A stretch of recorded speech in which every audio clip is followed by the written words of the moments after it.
മൂന്നാമത്തെ കുഞ്ഞ് പെൺകുട്ടിയാണെങ്കിൽ 50,000 രൂപ, ആൺകുട്ടിയാണെങ്കിൽ പശു. പ്രഖ്യാപനവുമായി MP.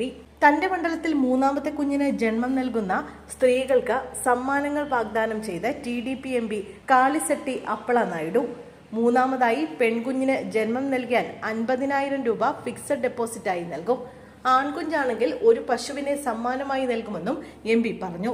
ഇതിനായുള്ള പണം തന്റെ ശമ്പളത്തിൽ നിന്നായിരിക്കും ചിലവഴിക്കുകയെന്നും MP വ്യക്തമാക്കി. കൂടുതൽ കുട്ടികൾ ഉണ്ടാകുന്ന കുടുംബങ്ങളെ പ്രോത്സാഹിപ്പിക്കണമെന്ന ആന്ധ്ര മുഖ്യമന്ത്രി ചന്ദ്രബാബു നായിഡുവിന്റെ പ്രഖ്യാപനത്തിന് പിന്നാലെയാണ് MPയുടെ വാഗ്ദാനം. മൂന്നാമത്തെ പെൺകുട്ടി വിവാഹപ്രായമാകുമ്പോഴേക്കും സ്ഥിര നിക്ഷേപ തുകയുടെ പലിശ സഹിതം ലക്ഷങ്ങൾ ലഭിക്കുമെന്നാണ് MP പറയുന്നത്. പ്രധാനമന്ത്രി നരേന്ദ്രമോദിയുടെയും മുഖ്യമന്ത്രി ചന്ദ്രബാബു നായിഡുവിന്റെയും ആഹ്വാനത്തെ തുടർന്നാണ് തന്റെ പ്രഖ്യാപനമെന്ന് MP പറയുന്നു. എത്ര കുട്ടികളുണ്ടെങ്കിലും പ്രസവ സമയത്ത് എല്ലാ വനിതാ ജീവനക്കാർക്കും പ്രസവാവധി അനുവദിക്കുമെന്ന് മുഖ്യമന്ത്രി ചന്ദ്രബാബു നായിഡു നേരത്തെ പ്രഖ്യാപിച്ചിരുന്നു.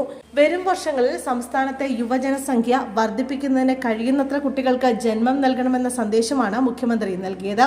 ആന്ധ്രയിൽ വനിതാ പോലീസ് ഉൾപ്പെടെയുള്ള ജീവനക്കാർക്ക് നിലവിൽ 6 മാസത്തേക്ക് പ്രസവാവധി അനുവദിച്ചിട്ടുണ്ട്. എന്നാൽ 2 പ്രസവങ്ങൾക്ക് മാത്രമേ പൂർണ്ണ ശമ്പളത്തോടെ ലീവ് അനുവദിച്ചിരുന്നുള്ളൂ.